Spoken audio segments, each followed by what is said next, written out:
look at the teaching. To start out on the path of sadhana, we have to walk away from desires.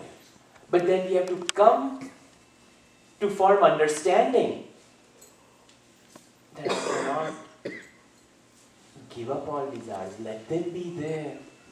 I need to hold on to that one real Lord. I have to hold on to His feet. You know, Swami Akhandanji Maharaj gives a beautiful example. There is a father who has gone to a bazaar for shopping, and the father has a little boy, and that little boy is holding on to father's pinky. But that little boy, when he goes to the bazaar and he sees various toys and so many things, and he is drawn towards those toys, so when he's holding on to dad's pinky, he releases it because he wants to grab the toys. And the father keeps on moving, and the child is now playing with the toys. And realizes, Appa is gone. And in the midst of Bombay Bazaar, Crawford Market, if you have seen it, there if he starts looking for father, very difficult to find, lost in samsara. But there's another scenario when the father is holding on to the boy's hand, and that boy sees the toys, wants to go grab the toys, but the father is holding and pulling him. In the same way, if we allow Lord to hold on to us, they will be saved. But if our effort, we hold on to the Lord when sorrow comes, Bhagavan says, stay there. Poor thing is standing like this, nobody's going to him. Since beginning of time, he's been standing like that. And we go there with a coconut, break it, yeah, eat prasad, go. But if we truly hold on to Him, then forget about desires and all those things, they will automatically go.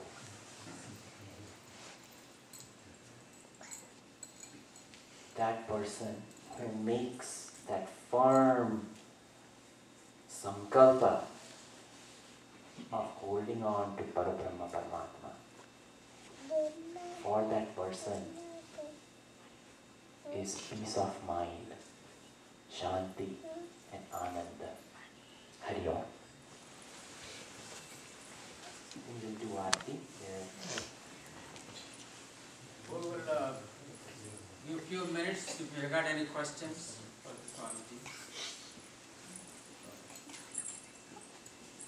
Questions?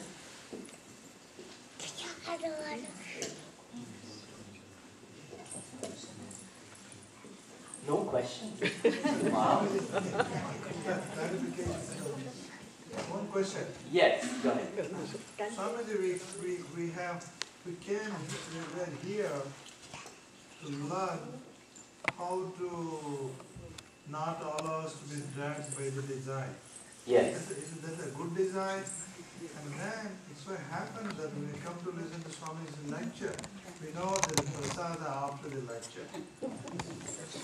Is it a bonus desire or a bad desire? Desire is desire. But initially, some good desires are required for us to at least even come and sit over here and some shravanam to happen. So, initially, a desire, the only way to battle desire is first we have to cultivate good desires. Shravanayapi bahubiryo nalabhyaha shrunvantopi baho yamna vidyuhu ascharyo vakta kushalanu shishtaha ascharyo jnata kushalanu shishtaha. Kathopanishad very beautifully says that even listening is not available for people. And even after listening, to truly understand it, that is also not there for so many of us. So at least having come to listen, discourses upon scriptures and especially Bhagavad Gita and Upanishad, so much punya is there. So that itself is a good desire. And that is required to get rid of all other desires. And when this good desire substitutes all others, and in that time, discrimination will be proper, and at that time, we ourselves will be the judge of it. Where do I need to go for what?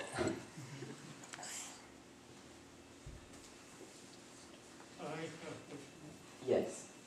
See, what you or Bhagavad-Gita, whatever the books are saying, are not taken literally or propagated literally to the masses. The only thing they remember is, do nothing, God will take care of you. Whatever God is thinking for you or you pray, it will occur to you. That is the common word you get in India when you go. On the other hand, what you are saying to the public here, I want to acquire Cadillac, I want to acquire some other very costly desires. You need to have balance and temperament. Keep your desires low and have more satisfaction. These are good, but the practicality, everybody has to live their life, his family, children, nation. What you really teach in Bhagavad Gita is give up everything. It may be okay, you go and live in ashram or some other, you don't but the real world is full of people, families, children, and they contain and making the world better here than here. Of course, some are misusing it. Without electricity, there is no electricity on the electricity. There are so many inventions, so many medicines are there because of the hard work of the people. If all of them give up, the life will be what it was about 2,000 years ago. No, that is not the message of Bhagavad That's not the Gita. message, but in practicality, that's what it happens. No, see, that is where, the scriptures have not been, interpreted properly. Even Arjuna wanted to take sannyas. And Arjuna wanted to run away and go. And Bhagavan says, no. And we have to live in this world. We cannot run away from this world. And living in this world, we are always going to be battling sense objects. And not that all sense objects are poisonous.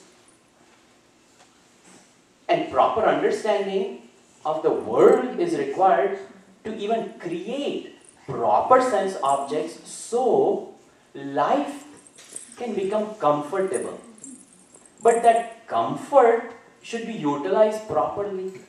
Like, Uncle made a point about electricity and, there are so many other things where our life has become a fan, electricity, telephone, watch, so many things. If you look at life near, 200-300 years back, it's completely, why even go 200-300 years? Just 20 years ago, even this little cell phone was done when people were watching Star Trek and, listening to people talk on phones like that. Wow, what an incredible thing. So, advances in science and technology, are they all evil? Absolutely not. But what we have done is, we've misused it. And the message of Bhagavad Gita, to be honest, even Swami Vivekananda ji so beautifully had said, you cannot give the message of Bhagavad Gita. He said, unfortunately, I come from, Vivekananda ji used to say, I come from Calcutta.